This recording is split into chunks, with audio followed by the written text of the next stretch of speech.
Leading us into an exploration of prosperity consciousness, Randy Gage.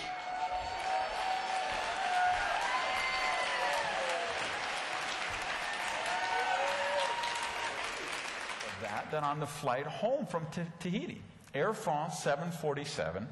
And it just so happened I was going to the lavatory as the curtain parted, and I saw this very unusual sight. Because you probably, if you live in the South, you know about chain gangs. They have a sheriff with a shotgun, and then they have the convicts. They're manacled together, and they're on the road, right, picking up litter or doing road work or something. So I looked, and I saw a section like that. And these people, strapped in. So I say to the flight attendant, is this like a prison barge or something? She says, no, that's the economy cabin. Now,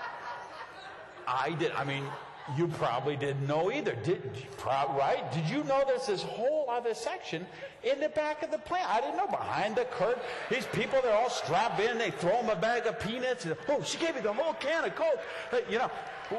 What's up with that, right? So, now, of course, I knew I'd be coming here, and I knew this is a very inquisitive crowd, and you'd want to know about these things. So I did a little investigation. How does that happen? Well, it turns out you could get like $1,500. You could get 2 tickets in the back of the plane to Tahiti, and maybe $15,000 to $18,000. You get 2 tickets in the front. So the difference, and by the way, you fly from LA, and if I remember, it's like 9.5, 10-hour flight. So think about this. So it's a 9.5, 10-hour flight. It's $1,500 in the back, $15,000, $16,000, $18,000 in the front. So there's $15,000 difference between the 2 sections. Now, I know exactly what you're thinking. You're saying, okay, 9.5 hours, $15,000. Why would anybody ride in the back?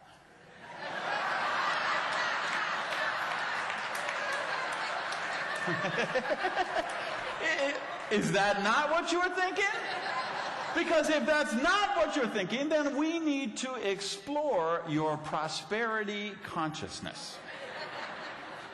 So, here's the million-dollar question that begets, which is, why isn't your business doing better?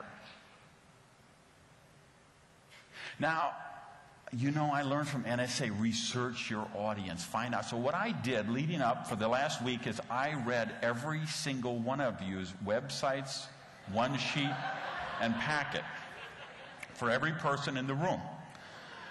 Here's what I've discovered.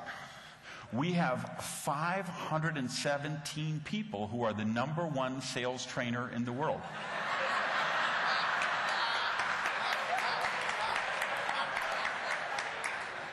So why can't you sell more of your speeches?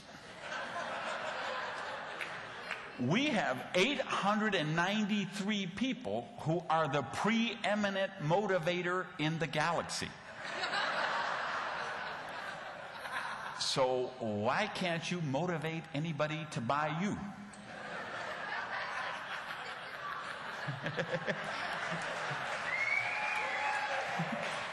And we have about 312 people who claim they can actually move mountains with a mustard seed. So why can't you get a bureau to return your calls? Now, let's explore why you think that's the case, and then let me suggest why I think that's the case. What you think is because that brilliant marketing intern you hired from high school for $7 an hour isn't able to convey your greatness to the meeting planners. Okay? You believe it's because those ignorant bureaus don't understand how amazing you are.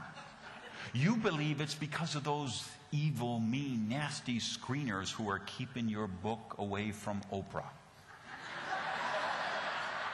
Let me tell you what I think. I believe you're not manifesting more prosperity because you are self-sabotaging yourself. And I don't know, because I did it for 30 years of my life. Okay? And I believe you self-sabotage yourself because of limiting beliefs that you have. And see, what's happening with the government, what's happening with the organized religion, what's happening with the data sphere is they're programming you 24 hours a day, 7 days a week.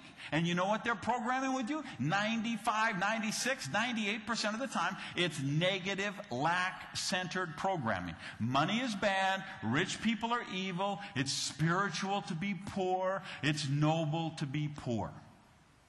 So we create this clash. We get out there on this conscious level. We go into business to say, I want to be successful. I want to make millions of dollars. I want to have a coaching program. I want to have a best-selling book. I want to sell my stuff and have my internet sites all around the world. I want to touch lives, reach millions of people beyond the main platform. And then you have the subconscious mind saying, if you keep doing that, you're going to become one of those evil, mean, nasty, rich people. So you better sabotage yourself right now so your family still likes you, so you still fit in with your friends, so you're okay in society, so people don't get jealous. So I went out, and for the first years, I taught how to make money, and I was pretty good at making money. So I was okay. I was congruent to do those programs, but I didn't really know prosperity. It took me a long time. It took me about 7 years of personal therapy to get to the point where I could like myself. It took me about 7 years of therapy to get to the point where I could be in relationship with people. And it took me losing everything and then finding my spiritual sustenance to then be able to really understand what true prosperity and abundance is about. See, we got all kind of people in NSA. Well, I watched The Secret 11 times. Why am I not more successful? Let's be real, kids. Sitting home watching The Secret 11 times is not going to make you successful.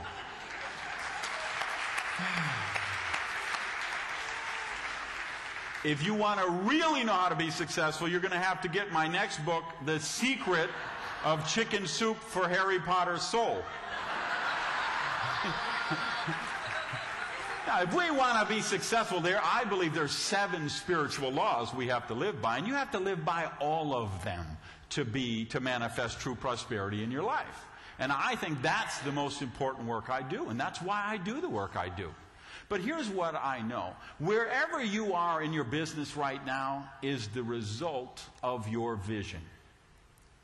Now, a lot of you want to argue with that with me. You don't believe. You say, no, you don't understand. My vision is to be so successful. No, that's not your vision. That's what you think your vision is. Your real vision is exactly where you are right now, because you have manifested exactly with the thoughts you give precedence to.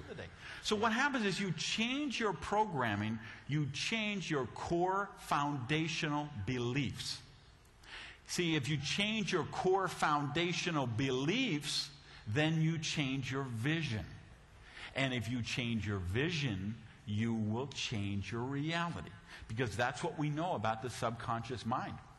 Whatever it's programmed to do, it does. It doesn't analyze, it doesn't criticize, it doesn't evaluate. We know our subconscious. You all know this. Half of the room teaches this. Okay? It's time we all live it, though. Okay?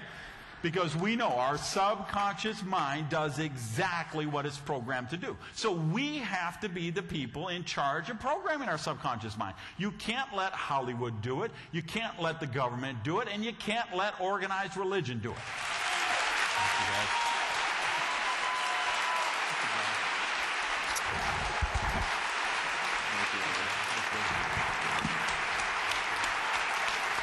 Randy Gage.